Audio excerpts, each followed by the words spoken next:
Evangelho, domingo da 27ª semana do Tempo Comum. O Senhor esteja convosco, Ele está no meio de nós. Proclamação do Evangelho de Jesus Cristo, segundo São Marcos. Glória a vós, Senhor. Naquele tempo, alguns fariseus se aproximaram de Jesus. Para pô-lo à prova, perguntaram se era permitido ao homem divorciar-se de sua mulher. Jesus perguntou: O que Moisés vos ordenou? Os fariseus responderam: Moisés permitiu escrever uma certidão de divórcio e despedi-la. Jesus então disse: Foi por causa da dureza do vosso coração que Moisés vos escreveu este mandamento. No entanto, desde o início da criação, Deus os fez homem e mulher.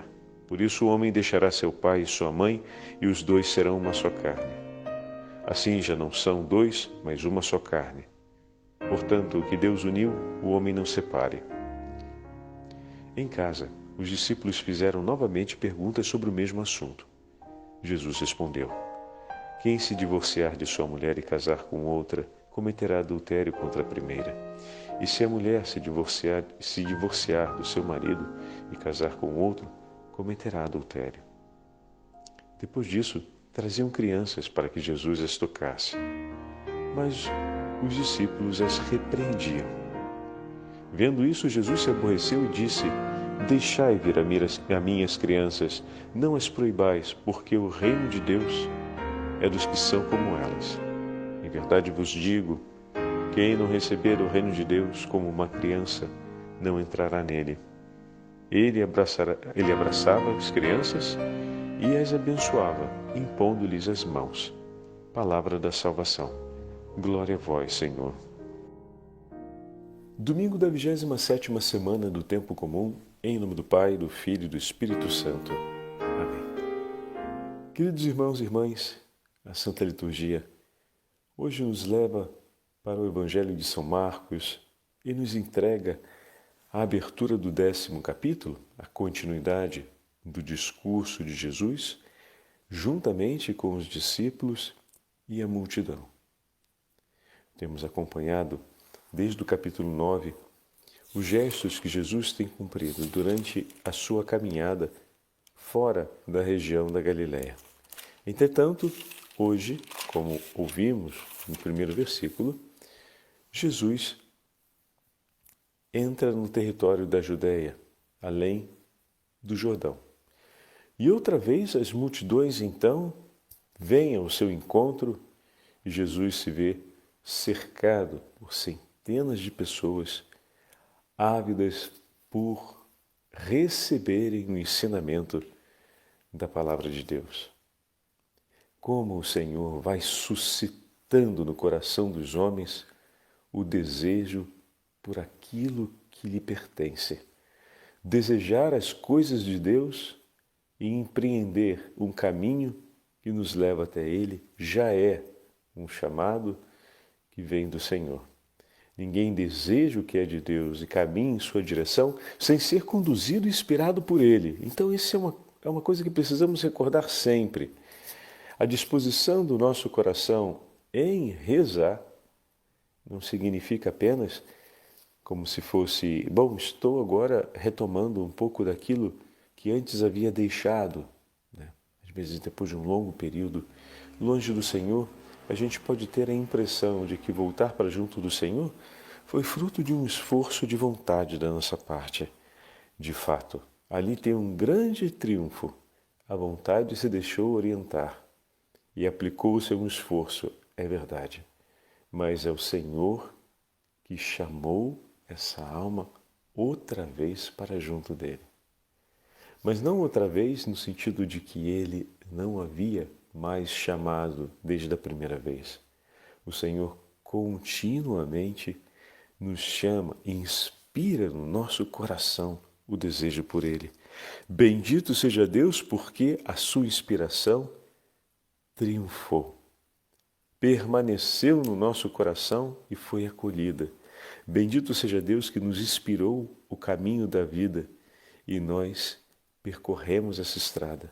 Bendito seja Deus pelo nosso anjo da guarda que ontem celebramos, que é aquele responsável por nos acompanhar em cada momento de nossa vida e ter a custódia das inspirações de Deus para que nós possamos honrar o nome do Senhor e bendizer a sua santíssima vontade, consagrando a nossa vida ao seu cumprimento. Assim como o nosso anjo da guarda consagra a sua existência ao cumprimento da vontade do Senhor. Guardar a palavra do Senhor e cumpri-la. São os dois tesouros do coração, vamos assim dizer, de cada um dos anjos, e que nós somos chamados a também ter conosco. E hoje, ao entrar na região da Judéia e ser alcançado pelas multidões, que, desejosas por Deus, são conduzidas pelo Senhor até o seu Filho, e nenhum daqueles que vem até Ele, que o Pai lhe concede, Ele o perderá. Como é bonito recordarmos esse texto do Evangelho de João. E, ao mesmo tempo, como é bonito recordar que ninguém vai ao Filho se não for chamado pelo Pai.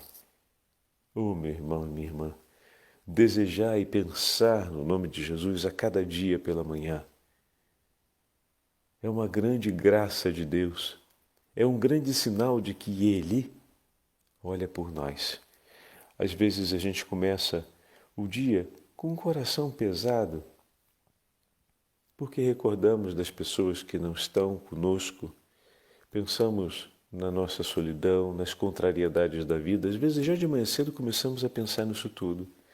Mas pensamos também em Deus. Ali é importante que você não se esqueça que esse pensar em Deus é porque Deus pensou e pensa agora em você.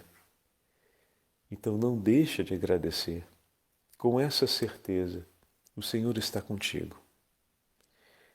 O dia que te espera pode ser marcado por tantas coisas, mas o Senhor já de manhã cedo quis deixar viva no teu coração a certeza de que Ele vai estar com você. Ele quer estar contigo. Se nós não lembramos isso para nós mesmos, se torna mais difícil perseverar durante aquele dia. Porque, às vezes, a mente se povoa rápido, com tantas agitações, e parece que o dia não tem, ou não, nos renderá nada de bom e de eterno. Mas, na verdade, percebermos que o pensar em Deus que vem no nosso coração é fruto do amor dele. Não é um tipo de consolação intelectual, mas é de fato o fruto de um desejo de Deus, de um agir de Deus na nossa vida. Isso nos assegura que naquele dia, venha o que vier, o Senhor vai estar conosco. E como nós precisamos ter essa certeza a cada dia. E com que delicadeza o Senhor a confirma. Bom, olhando a continuação do nosso texto, e como de costume, diz São Marcos, ainda estamos no primeiro versículo, de novo as ensinava. Jesus tem o hábito de ensinar as multidões e tem o gosto por falar aos homens das coisas de Deus. Eis que alguns fariseus, que estavam ali no meio e acompanhavam toda essa gente para controlar bem a Jesus, aproximaram-se dele e, para pô-lo à prova, mais uma vez, vemos aquela atitude da parte dos fariseus que não buscam a verdade, mas buscam afirmar a própria verdade, não buscam o que vem de Deus, mas querem afirmar as suas ideias, vontades e disposições que muitas vezes contrariam o que é de Deus. Então, para pô-lo à prova, aproximaram-se e perguntaram: é lícito ao marido repudiar sua mulher? Jesus, meus irmãos, sabe muito bem que não é lícito. Mas querem saber de mais uma coisa? Eles também o sabem. Mas é como se não quisessem saber. É como se o ilícito que querem que Jesus declare é como se quisessem que fosse verdade. E tentam agora manipular não só a história, mas os acontecimentos para tentar legitimar isso. Como assim, padre? Eu não estou entendendo. Bom, vamos lá. Vamos olhar a resposta de Jesus no 3º versículo. Jesus respondeu: Que vos ordenou Moisés?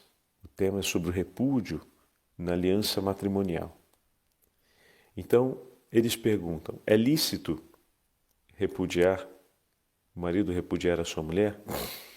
Eles perguntam isso porque Moisés declarou uma possibilidade de que isso acontecesse.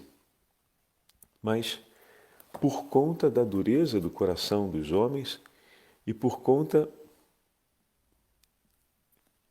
da grande pressão que era feita naquele período diante dos problemas que aconteciam. Então o Senhor pergunta de maneira muito clara e direta o que Moisés ordenou. E aqui temos um impasse. Como assim, padre, impasse? Moisés não ordenou nada. Moisés não ordenou absolutamente nada contra a lei de Deus, mas consentiu uma permissão que, por sua vez, contrariava o mandamento do Senhor. E imediatamente o Senhor justifica Moisés, dando a ele o crédito de não ter agido contra Deus, mas reconhecendo a sua fragilidade de deixar-se dobrar pela impiedade do coração dos homens. Isso é muito significativo, hein? Às vezes a gente se deixa dobrar pela impiedade do outro, que vem constantemente a fazer pressão sobre nós. Mas uma coisa é a gente agir contra Deus.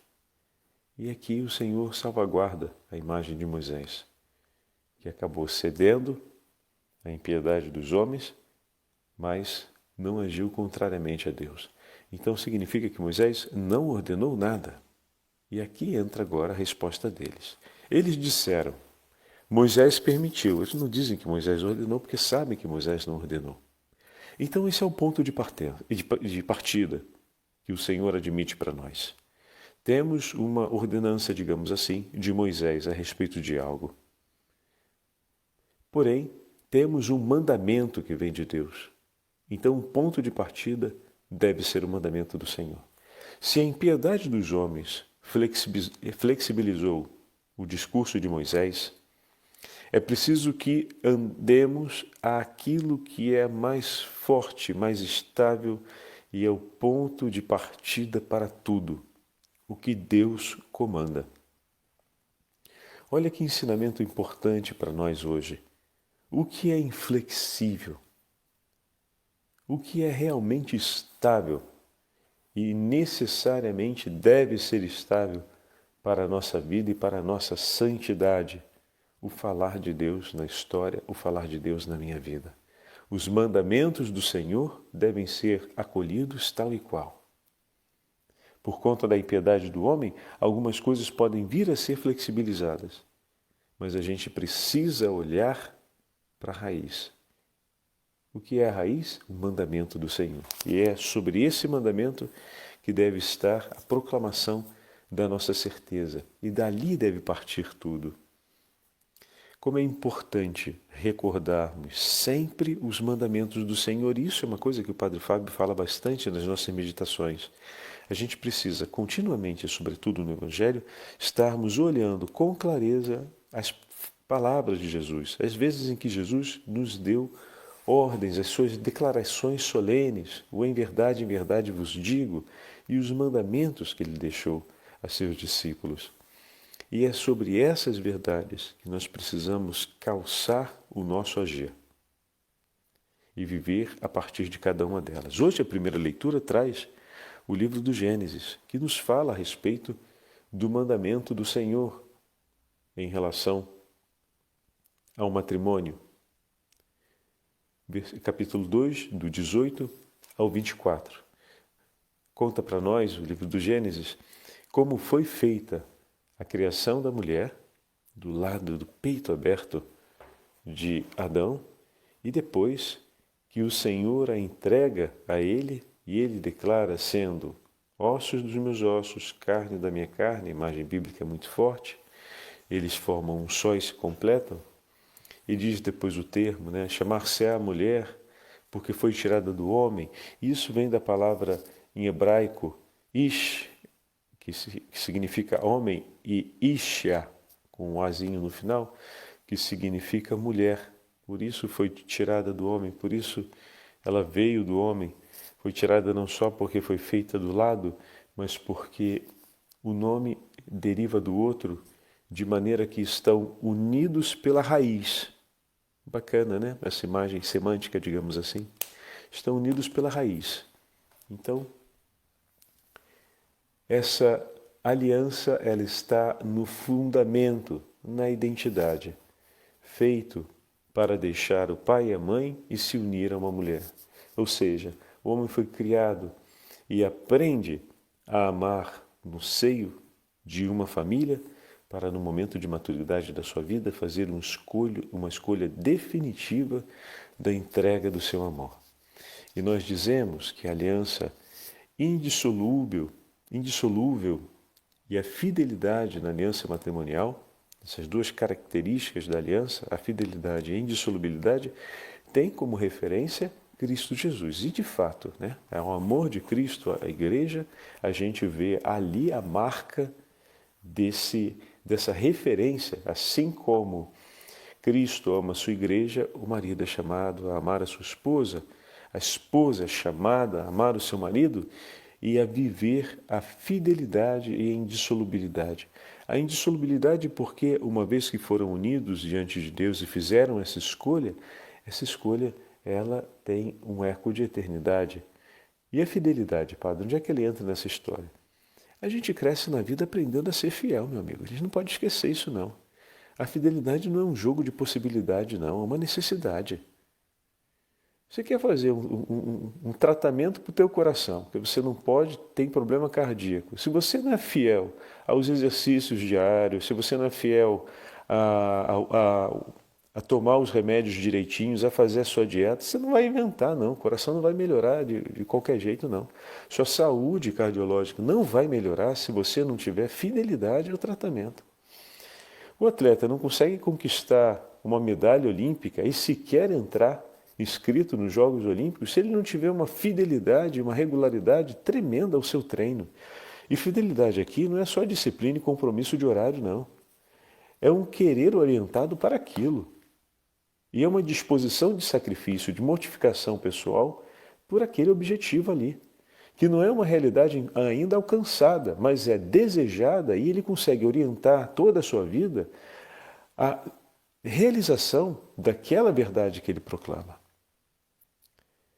E da mesma forma, quando eu me oriento a crescer no amor pela minha esposa, pelo meu esposo, se a gente fica só no desejo, meu irmão, isso daí não vai durar muito tempo, não. Então é preciso que o meu desejo se oriente por meio das virtudes, se oriente por meio da entrega, se oriente por meio da vida espiritual, se oriente completamente na prática daquilo dali que ainda não é consolidado, mas é claramente desejado por Deus e se estabelecem os meios para aquilo. Assim se constrói a fidelidade. Eu gostaria de ter um amor muito maior que tenho agora pela minha esposa. Para que a gente chegue a esse amor e que ele seja de fato assim, um amor forte e vigoroso, é preciso que a gente se dedique, que a gente exercite a fidelidade. Então ele ainda não é forte desse jeito, porque às vezes a gente diz, eu estou tentando, mas a coisa não está ficando tão forte assim. Estou tendo muitos insucessos e quedas. E o atleta não teve? E na dieta, pegando esses dois exemplos banais, né? E na dieta, não teve dias que você acabou saltando o remédio para lá ou para cá? Mas isso desfez o significado de todo o esforço empenhado até aquele momento? Não. Isso pode ter te desestimulado a continuar. Então vamos tratar isso e vamos restabelecer essa perseverança. Mas isso não desfez o que foi feito até agora. E isso também não fez se tornar menor o ideal que em si tem o seu valor Independente da sua prática ser grande ou pequena, aquele ideal tem um valor em si e merece ser vivido por você. Isso também precisa ficar claro. Então, o desejo de amar, ele está ali, ele merece e precisa ser vivido, ou seja, é algo que merece você amar mais a sua esposa, amar mais a sua família, é algo merecido, você merece viver isso. Isso é necessário, é importante. E o fato de viver mais ou viver menos não vai desqualificar o valor disso. Mas na medida em que eu estabeleço os meios e crio os exercícios ou as atividades que vão me permitir crescer nesse amor, a ser fiel a Ele, a gente vai se aproximando dessa meta mais e mais e mais e mais. Assim também é a necessidade da fidelidade. Se é necessária a fidelidade para que a gente possa crescer, ou melhor, para que a gente possa fazer uma dieta, para que a gente possa tratar o cuidado, por exemplo, físico do corpo, para que a gente possa se empenhar em um concurso, para passar num concurso, a gente precisa ter uma fidelidade enorme àquele ideal e nos colocarmos, empreendermos meios exigentes para consolidar aquilo dali, na vida espiritual e nas relações humanas também. Também precisa ser assim. Então a fidelidade é um quesito fundamental. Hoje se fala de fidelidade como uma coisa subjetiva, secundária, como algo que poderia ser discutido, que não é essencial. Meu amigo, a fidelidade ela é essencial para construir qualquer coisa nessa vida. Qualquer coisa, desde as mais banais, como o êxito numa dieta alimentar, até as mais elevadas, como o sucesso numa carreira profissional, o sucesso de uma vocação e a realização interior como pessoa. Então não caiam, atenção, não caiam nessa falácia de que a fidelidade é uma coisa que pode ser mediada na vida do homem de acordo com a intenção de cada um. E a fidelidade é algo que não tem uma essencialidade desde que a pessoa seja feliz. Não funciona desse jeito. Não tem nada de feliz de ter que comer por um longo tempo alface e ter que abrir mão do torresmo e do churrasco. Tem felicidade em comer só alface sem torresmo e churrasco? Não tem felicidade. Mas tem um sacrifício ali e aquele momento da alface e das saladas merece também. Eu não vou conseguir conquistar aquele êxito se não me aplicar sobre esse caminho. Que agora tem exigência e tem sacrifício. É preciso que se viva algumas perdas para conquistar aquele bem-estar, para conquistar aquela estabilidade da saúde. Ora bolas, a gente vai precisar passar pelo mesmo. Se funciona assim em coisas tão elementares, também a fidelidade vai impor certas perdas sobre as vontades e os gostos pessoais para conquistarmos aquele ideal a que nos propomos, aquela meta que nos foi entregue. E quando o Senhor nos entrega a meta da aliança matrimonial, marcada pela indissolubilidade e a fidelidade, Ele está nos propondo o que é melhor e está dizendo, vou falar abertamente, uma coisa óbvia. Mas nós estamos numa sociedade onde até o óbvio está ficando difícil de encontrar valor diante de nós. Tamanha as incoerências que se estabelecem hoje no discurso do mundo. Se a gente olha, por exemplo, pegando o livro do Gênesis, a referência de base, o homem deixa pai e a mãe e se une a uma mulher. E a gente está falando da indissolubilidade e da fidelidade. Vocês repararam que um relacionamento ele é entregue no livro sagrado como referência para o outro? Onde está a qualidade da fidelidade e da indissolubilidade? No vínculo de amor entre a mãe e o filho, entre os pais e seu filho. É um vínculo indissolúvel. A gente diz, mas aquele dali é um vínculo de sangue. Mas atenção que o livro está falando que a escolha da mulher é uma escolha com a mesma qualidade desse vínculo, do vínculo anterior. E a indissolubilidade que está ali pela aliança que o Senhor concedeu pelo ato geracional, né? Essa aliança agora, ela vem abençoada, esse vínculo entre o homem e a mulher, ele vem abençoado por Deus e ele deve gozar dessa mesma qualidade da indissolubilidade. E a referência acima dessa referência é aquela que nos sustenta, é a forma como Deus nos ama e demonstra o seu amor e o seu vínculo de amor por cada um de nós. Ele não se apaga jamais. O Senhor fez uma escolha e mantém essa escolha para sempre. E o segundo é a fidelidade. E então, como é que é? Quantas vezes as mães começam amando seus filhos, os pais começam amando seus filhos, e ao longo da vida vão tendo suas trapalhadas e suas dificuldades, vão aprendendo devagarzinho, né, a amar, e na medida em que vão aprendendo, amam sempre mais.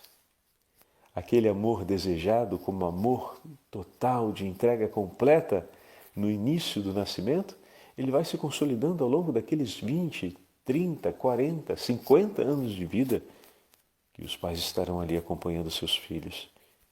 E são muitas as experiências que vão consolidando essa evidente e irrenunciável fidelidade de amor dos pais pelos seus filhos, que também hoje nos nossos tempos está em crise, né? Quantos são os pais que abandonaram seus filhos e que colocaram eles como uma realidade secundária ou paralela à vida que eles mesmos querem ter para si? Muitos, infelizmente.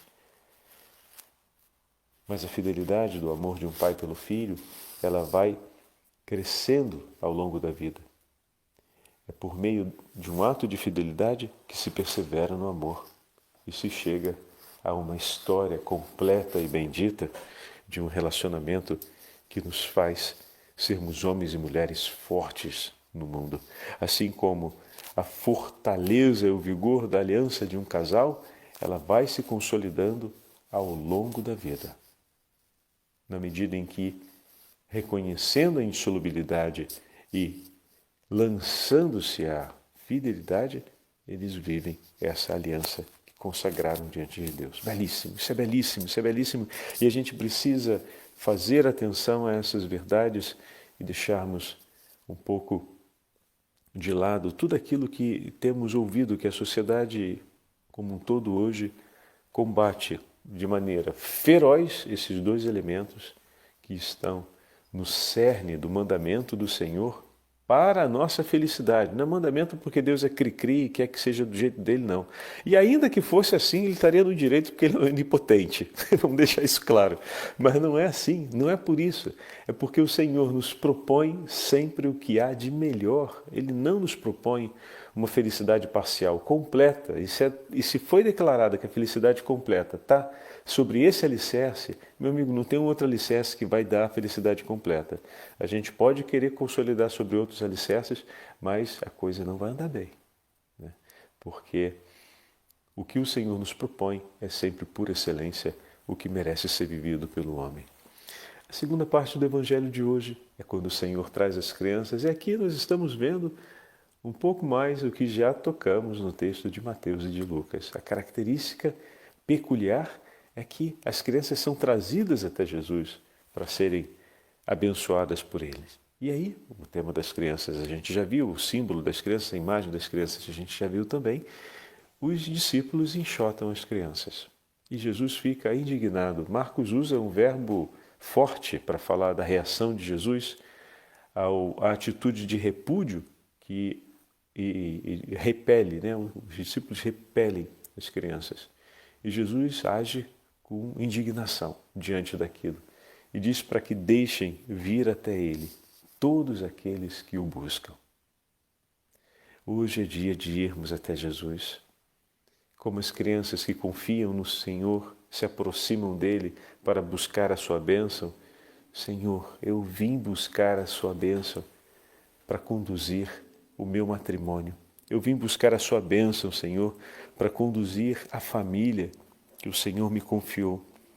Eu vim buscar a sua bênção, Senhor, para conduzir a história de minha vida. E preciso tanto da sua ajuda.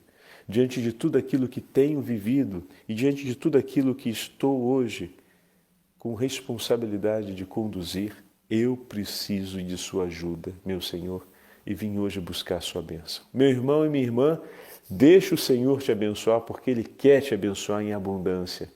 Ele quer cuidar da sua vida, Ele quer colocar a mão sobre a sua história. E se tem feridas nessa história da vida familiar e da aliança começada, ou então ainda não bem começada, permita que o teu Senhor te guie. E eu tenho certeza que Ele te guiará rumo à felicidade e ajudará a conduzir sua família em paz, com todas as marcas que ela possa trazer, das decisões precedentes, mas no hoje, se tu entregas o teu coração ao Senhor, Ele tem o poder de transformar todas as coisas e de guiar tudo e todos no caminho da felicidade e da paz. O Senhor esteja convosco, Ele está no meio de nós. Pela intercessão da Santa Mãe de Deus, abençoe-vos o Deus Todo-Poderoso, Pai, Filho e Espírito Santo. Amém. Sagrada Família de Nazaré, rogai por nós. São José, rogai por nós.